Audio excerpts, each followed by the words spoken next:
Bueno, buenas noches a quienes están presentes de forma física y a los presentes virtuales.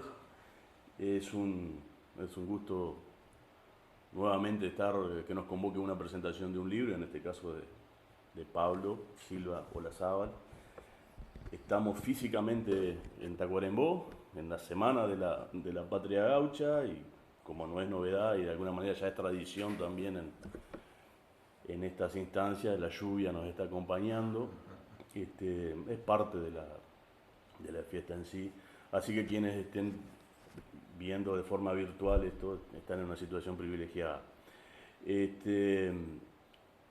Como les decía, en el caso de Pablo, capaz que antes de ingresar a lo que es esta obra que hoy venís a presentar, además de ser un escritor, tenés toda una tarea vinculada a tus estudios, primero tus estudios como de las comunicaciones, sos licenciado en Ciencias de la Comunicación, y entonces, bueno, te conocemos mucho, te hemos conocido primero como un divulgador de la literatura, quizá uno de los más importantes divulgadores de la literatura de nuestro país, con la ventaja también en los últimos tiempos de participar en los medios públicos que han tenido un alcance mayor. Entonces te preguntaría por un lado, ¿por qué salís de esta facultad con esta licenciatura y que te lleva a abocarte tan específicamente a esta área de la literatura? Y bueno, que nos cuentes un poco esa parte, ¿no? En principio eso, y después nos abocamos un poquito más a... así que te llevo a tu salsa, que en realidad tú siempre entrevistás a escritores, sí, en realidad, y ahora me parece que estaba bueno porque sobre todo en Tacuarembó y a muchas personas todavía, si bien sos un escritor bastante prolífico, el año pasado estuviste presentando una novela, de la cual Circe llegó a hablar muy bien de ella, como de otras, y mucha gente demás, ¿no? Ha tenido buen suceso, digamos, el run run de las cosas. Está bueno, está bien, está esa faceta de escritor, pero contanos un poco la otra, ¿no? La de comunicador, la máquina de pensar, y sopa de letras, todo eso. Perfecto. Bueno, gracias Clay por la invitación, gracias a la cátedra Washington Benavides. Yo oigo y leo sobre ustedes una actividad intensa que tiene la cátedra a lo largo de todos estos años. Me decías que hace 15 años, ya van a cumplir 16 años, y es algo sorprendente, ¿no? Admirable, porque yo que recorro el interior, en general te diría, y capaz voy a hacer una injusticia, pero en general te digo, lo que yo conozco es que todas las actividades culturales casi siempre están vinculadas con la intendencia en el interior, ¿no? O sea, hay muy pocas iniciativas que son iniciativas privadas y que son, bueno, que son autónomas del Estado. Nosotros acá en Uruguay estamos muy vinculados al Estado. Hace muy poquito le hablaba eso con Álvaro Uchaín, y esa tendencia que tenemos todo el gremio, todos los artistas, a ir a golpear la misma puerta, siempre la misma puerta. Entonces, la cátedra Washington Benavides es un ejemplo admirable de que se puede hacer cosas sin tener que estar constantemente golpeando una puerta, ¿no? Se pueden hacer iniciativas, con lo que eso te da de libertad, ¿no? O, digamos, o de otra visión, otro panorama, ¿no? Otro panorama que se ve en las actividades de la cátedra Washington Benavides, y que de alguna forma hace honor, ¿no? al Bocha, ¿no? Hace honor al Bocha. El Bocha de alguna forma demostró eso que en el interior se puede generar cultura sin necesariamente pasar o estar o desde lo estatal. Entonces vamos a conversar, me parece bárbaro, y me parece mejor todavía, yo quiero decirlo ahora a los que nos están escuchando, nos están viendo, a los que están con nosotros, que para mí es una alegría de que estemos en la sala Circe Mayda dentro de la cátedra Washington Benavides, ¿no? Porque para mí Circe es unas palabras mayores, ¿no? O sea, estamos hablando Bocha Benavides y Circe Mayda son uno de los grandes poetas, ¿no? Que tiene este país, y Circe es una cosa impresionante, ¿no? O sea, ya sé que se ha ganado todo aquí en Uruguay y que todo el mundo la elogia, pero yo quiero elogiarla más todavía.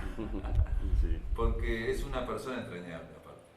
No solamente es una gran poeta, sino que es una persona entrañable. Y como decías vos, por esas cosas de la vida, no sé, que a través de la radio, obviamente, de la máquina de pensar, aunque de sopa de letras yo también llegué a hablar alguna vez con Circe, muy poquito, se generó un vínculo que hizo que yo le mostrara los manuscritos y que ella los leyera, es increíble, ¿no? Desde Pensión de Animales, y incluí los juicios de ella en la contratapa en Pensión de Animales, y ahora con el Run de las Cosas también. Y bueno, Circe ha leído casi todos los libros que he sacado últimamente, y bueno, yo no lo puedo creer. Es un privilegio. No lo puedo creer, es algo sorprendente. Y de alguien, de una poeta que no le gusta teorizar y que rehúye, tiene una aversión a lo que sea cualquier tipo de teoría, ¿no? Yo esto ya lo conté, pero cuando el Run de las Cosas, sí fue el Run de las Cosas, o Pensión de Animales, ahora me confundo, le pedí si podía hacer unas líneas para la contratapa. Y Circe me dijo, bueno, sí, está, porque sos vos, en fin. Y pasó una semana y yo dije, bueno, Circe, hiciste algo, no sé qué, y me dice, perdona que te estoy apurando, pero viste cómo son los tiempos editoriales, cuando ya está toda la cocina ya hecha. Y ella agarra y me dice, sí, se llevo una semana escribiendo, pero escribí esto, y me mandó una línea que era, claro, se ponía en plan crítico y había hecho una línea. Y digo, no, Circe, no es así.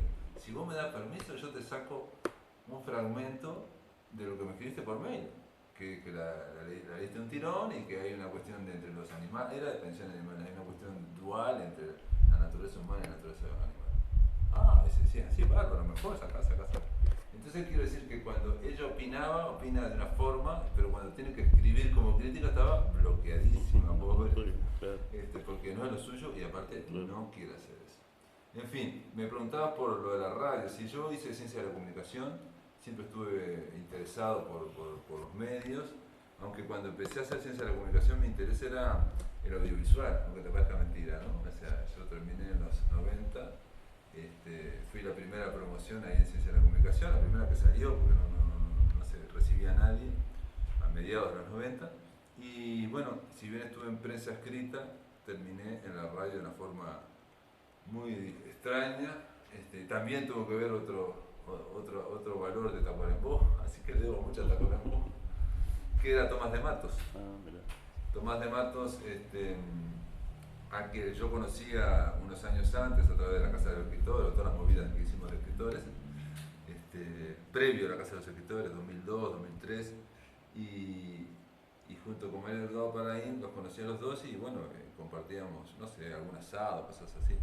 Y cuando a Tomás lo nombran director de la Biblioteca Nacional,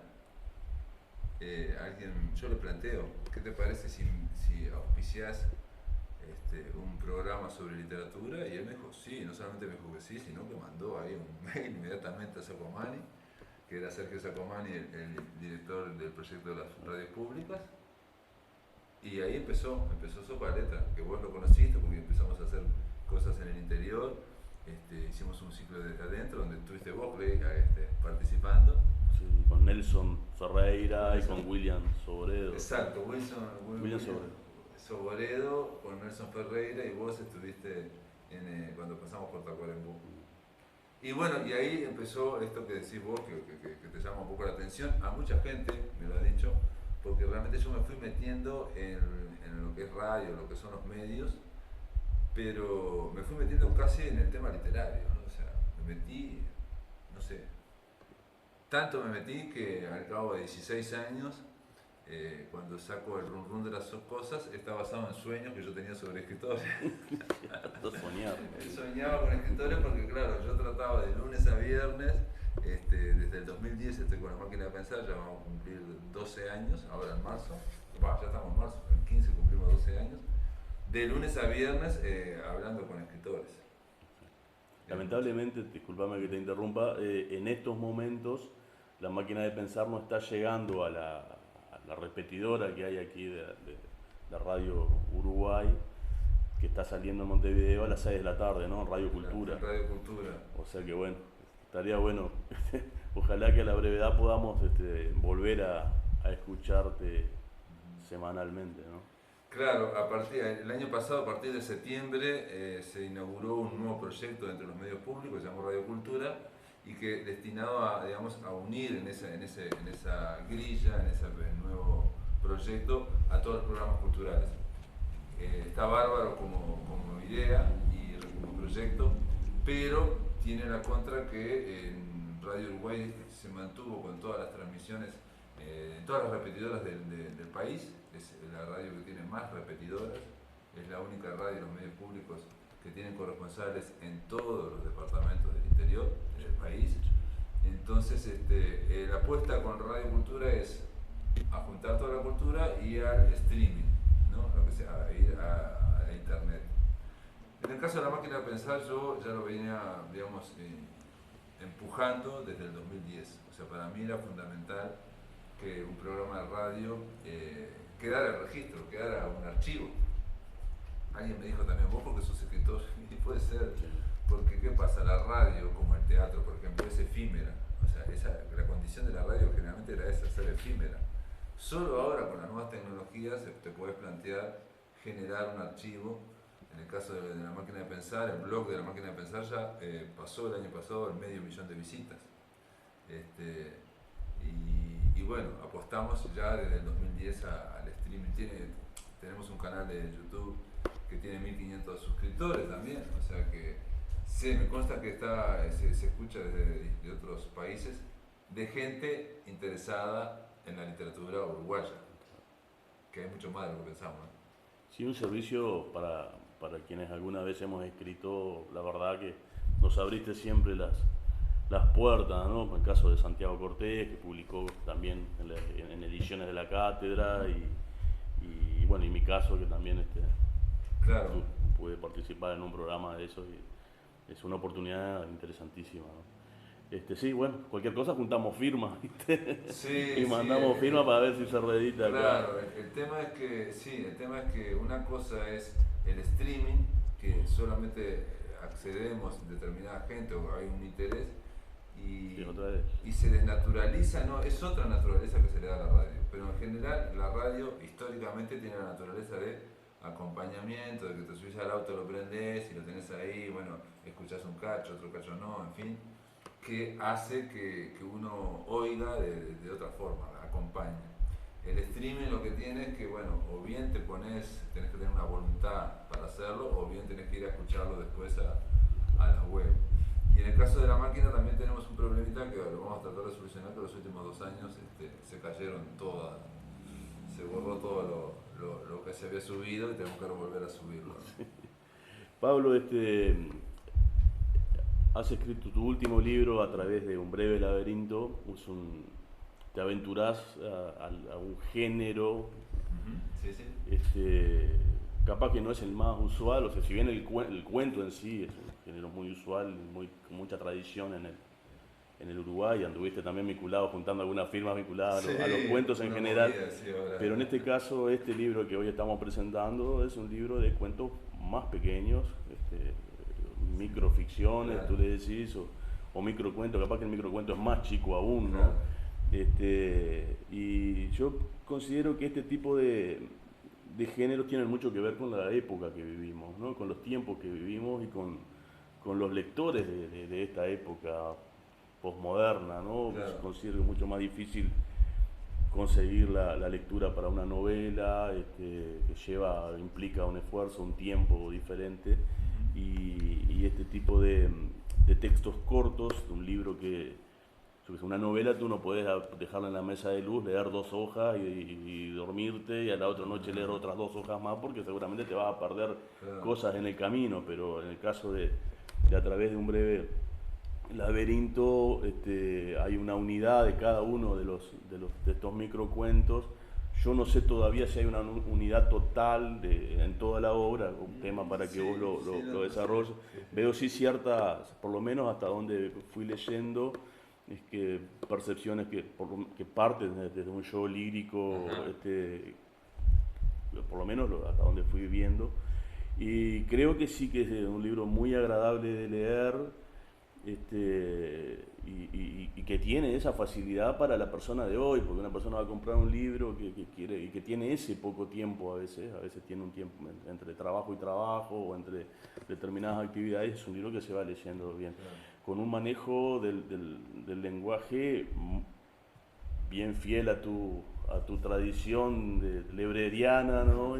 Muy, que vale por cómo dice, ¿no? Más allá de la anécdota, pues la mayoría de ellos son cuentos porque tienen una anécdota. Sí, claramente. Pero también el manejo del lenguaje y de la imagen, de las imágenes sobre todo, lo acerca al poema en prosa en algún caso. En algún caso sí. Y así que bueno, recomendamos la lectura. En la cátedra, en el Facebook, quienes quieran encargar, nosotros vemos la forma de hacerte llegar los pedidos y eso, ¿no? Pero sí ¿por qué llegás a esta experiencia? ¿Habías escrito novelas? ¿Qué te llevó a esto? ¿Fue una necesidad? ¿Cómo lo O sea que también me fui metiendo, también uno, viste que las cosas las va haciendo intuitivamente y a veces las cosas te van llevando también la vida, en fin. Ya con aquel anterior programa, Sopa de Letras, habíamos empezado un emprendimiento que en realidad estuve yo mucho en ese emprendimiento porque a mí me interesaba la literatura hiperbreve, los cuentos hiperbreves. Y ahí lo que hicimos fue, también apareció Tomás de Matos, auspiciando el Te Cuento Que, junto con Antel, mini cuentos por SMS, arrancó en el 2007, después terminó Sopa de Letras y yo lo seguí como 4 o 5 años más. En total fueron 7 o 8 años, ahora no me acuerdo, 7 u 8 ediciones de Te Cuento Que. De hecho, después para darle yo más solidez a esa experiencia, solidez literaria, ¿no? Porque tenía éxito, la gente escribía SMS y mandaban muchos,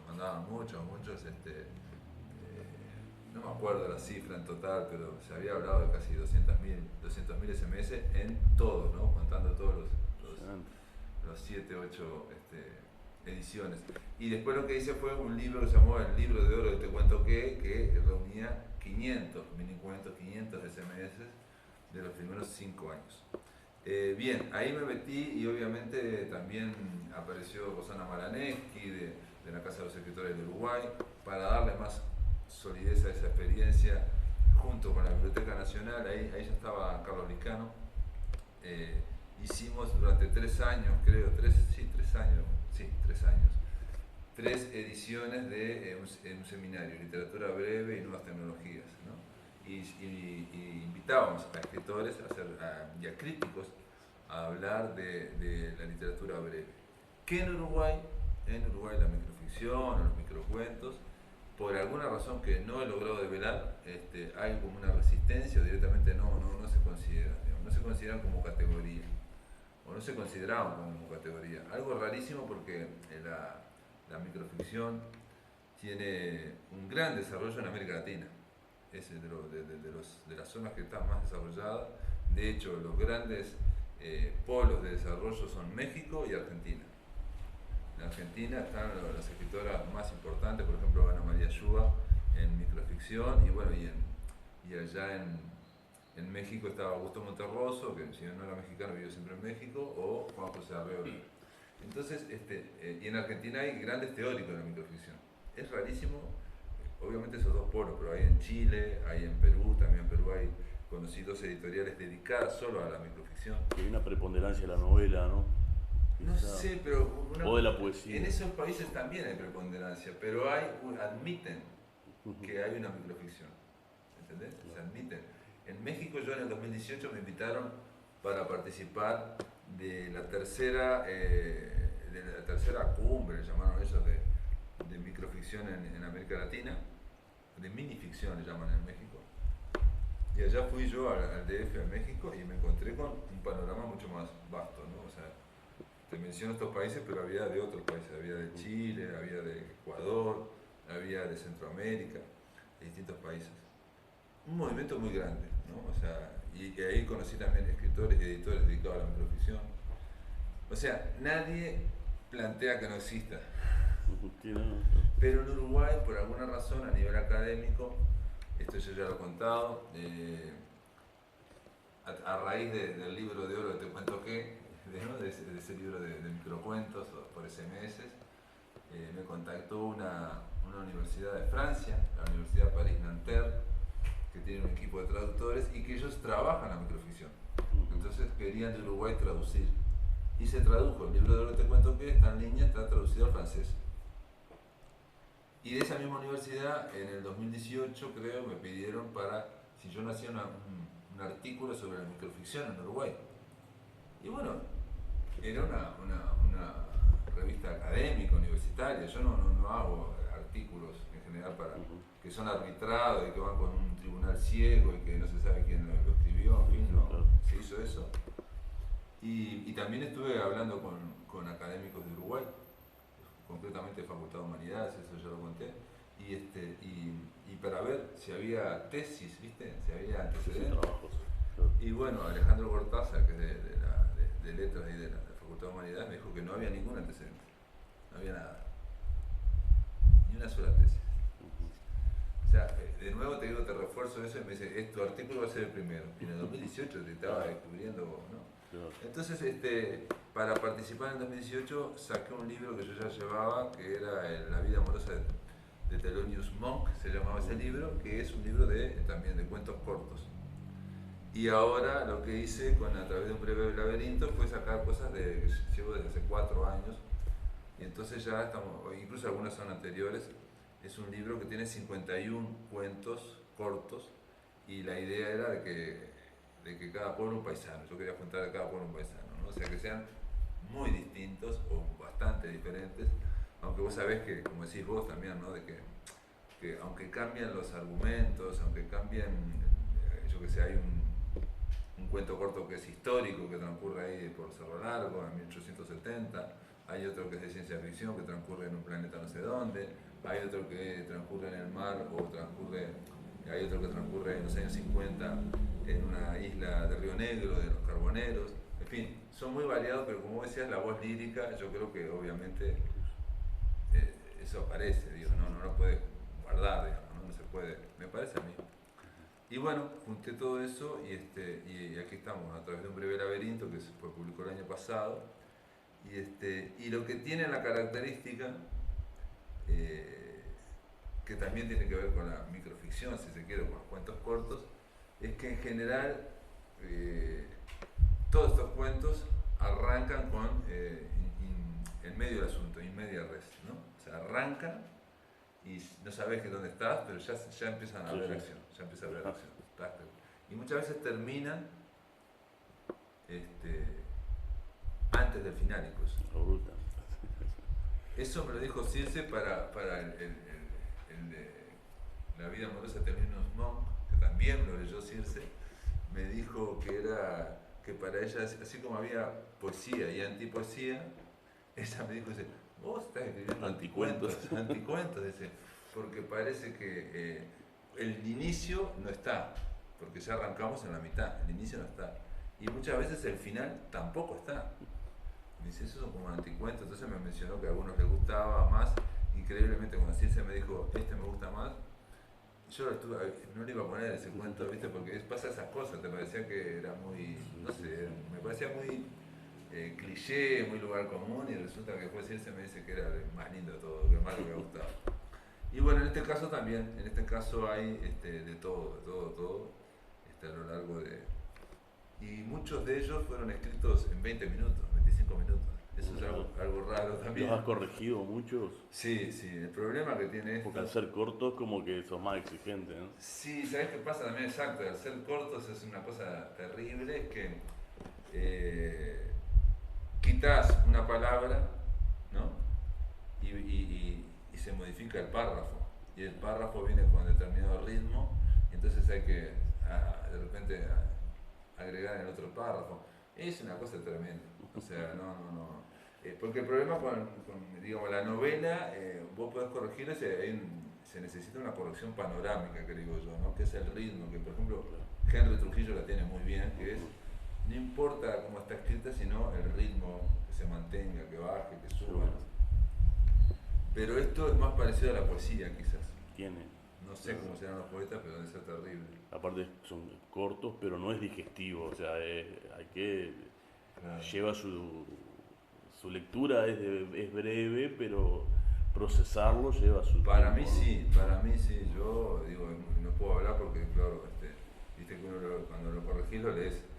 O sea, aquel escritor que ya todos sabemos, ¿no? Vos lo sabés también como escritor, que no va a haber nadie, ningún lector que lo haya leído tantas veces como vos, ¿no? Sí, sí. Nadie va a leer 16 Sí, veces una claro. página, ¿no?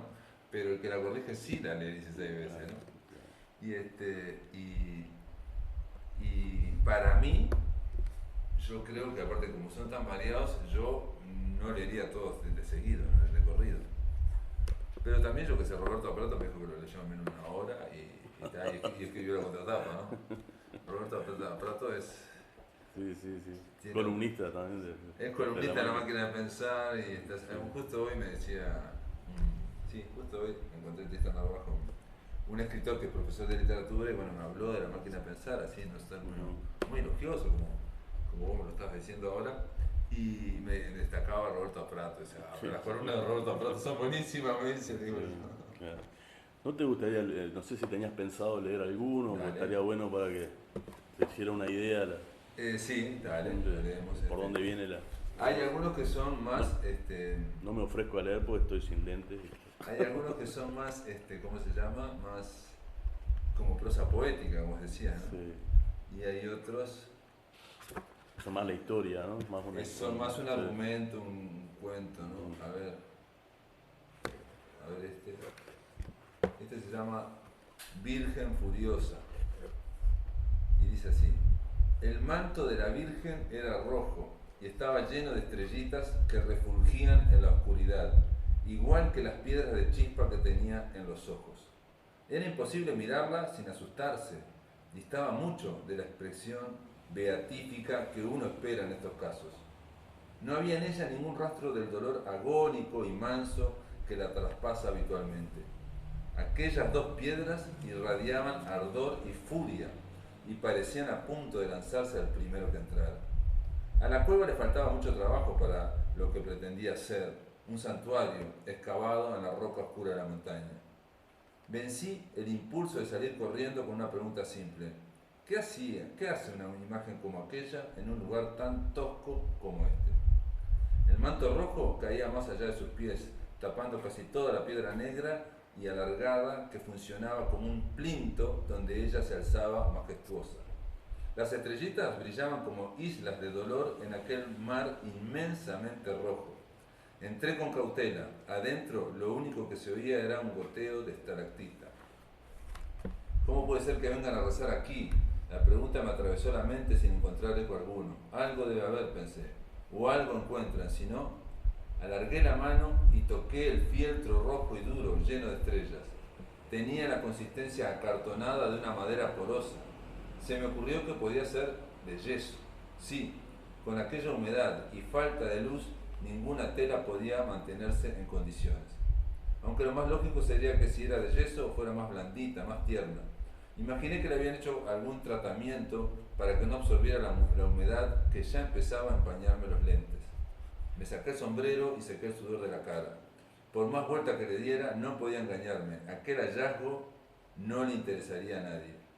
Aquella virgen salvaje no tenía el menor interés antropológico. Ya no está de moda el sincretismo, dije en voz baja. En rigor, esto era cierto si se pensaba exclusivamente en lo cristiano. Ahora lo que se llevaban era otra clase de sincretismos.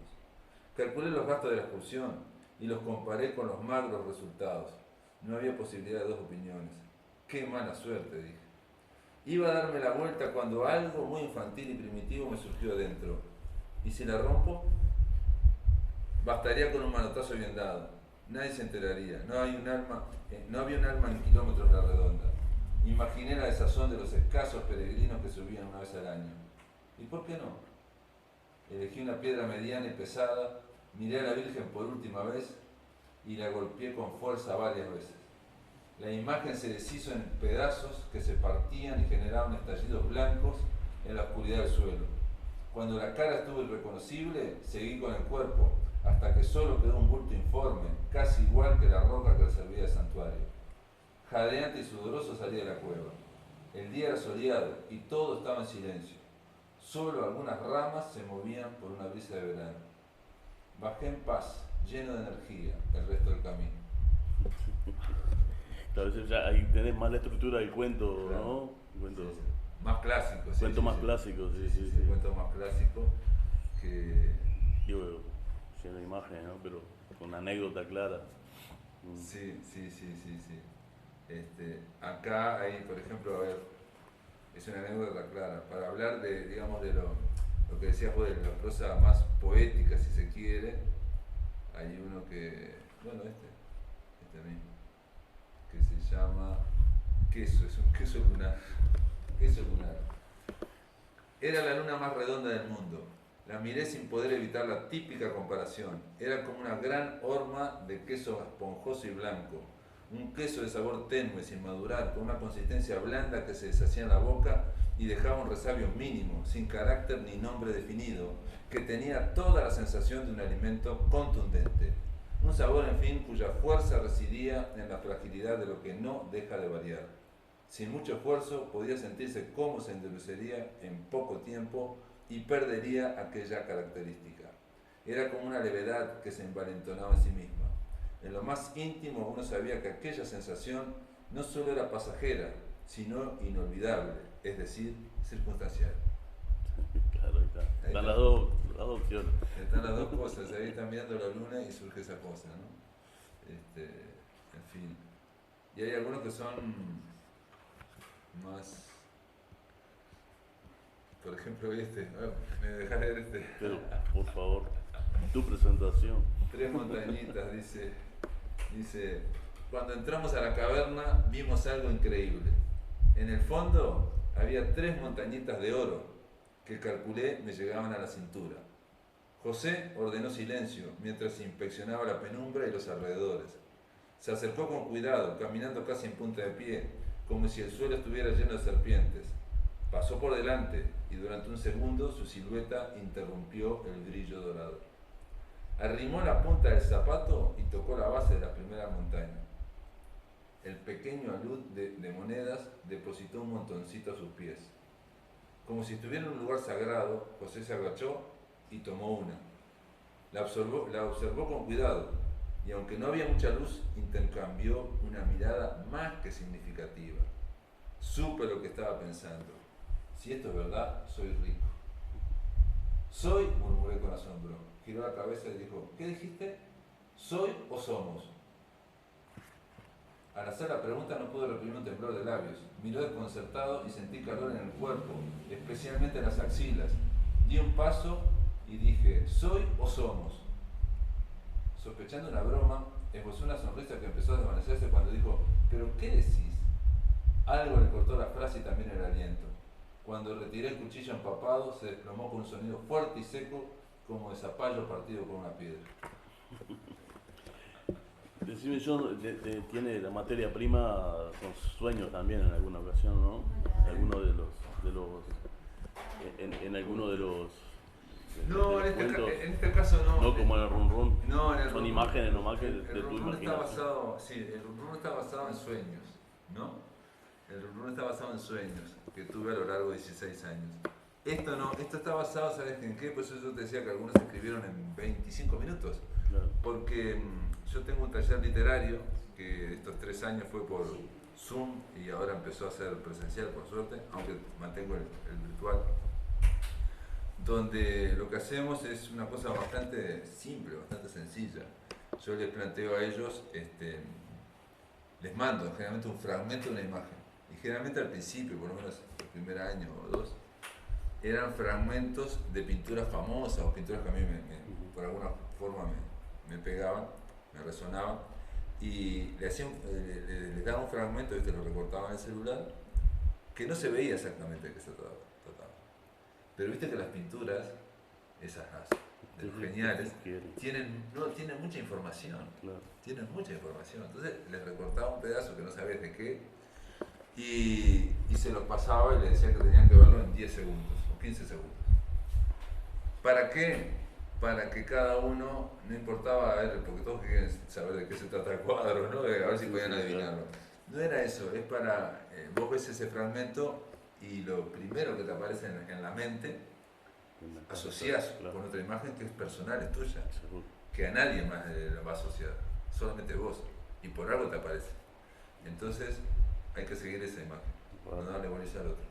Y yo hago lo mismo, aunque sé de qué se trata toda la pintura, ya lo sé, hago como que no me importa, y en el momento ese escribíamos durante 25 minutos, más o menos.